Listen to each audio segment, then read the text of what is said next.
وہ چھوڑ کے چلا گیا، یہ ہو گیا، وہ ہو گیا، ایسا کیوں ہو رہا ہے، ویسا کیوں ہو رہا ہے. یہ تو آپ لوگوں کے مسئلے ہیں. لوگوں کے اندر وفائیں ڈھونڈ رہے ہیں، لوگوں کے اندر سنسیریٹی ڈھونڈ رہے ہیں، لیکن خود اللہ کے ساتھ کیا ہے، خود ہمارا اللہ کے ساتھ کیا معاملہ ہے، یہ آپ بھی جانتے ہیں اور میں بھی جانتا ہوں. پسندیدہ شخص ایک آواز دے، ضروری سے ضروری کام بھی چھوڑا جا سکتا ہے.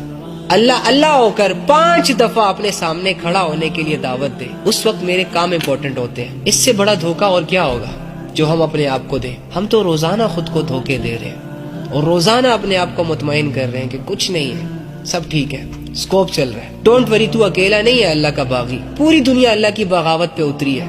کیا خوب موٹیویشن ہے یار، کیا زبردست حکمتیں ہیں ہماری. لیکن میرے بھائی مرنے کی دیر ہے، صرف میرے مرنے پر جو میرے سامنے حقیقتیں کھلیں گی نا، اس کو میں جھٹلا نہیں پاؤں گا. میرا ایک ایک گندا عمل، میرا ایک ایک گناہ مرنے کے بعد جب ڈراؤنی شکلیں اختیار کریں گی نا، اس وقت میں چیخ چیخ کے کہوں گا کہ میں نے یہ اعمال کیوں کیے تھے، میں نے ان راستوں کا انتخاب کیوں کیا تھا جو راستے انسان کو اللہ سے دور لے جاتے ہیں. میں ان لوگوں میں کیوں اٹھا بیٹھا تھا جو لوگ دنیا کے پجاری تھے، جو صبح و شام دنیا دنیا اور دنیا کی فکروں میں غرق تھے. میں نے کیوں وقت نہ نکالا اپنے رب کے لیے. اللہ رب العزت نے ہمیشہ میرے رازوں پر اور میرے گندے اعمال پر پردہ رکھا. جس رب نے اس حد تک میرے ساتھ نبھائی، میں پوری زندگی اس رب کے سامنے صرف 2 منٹ سنسیریٹی کے ساتھ کھڑا نہ ہو سکا.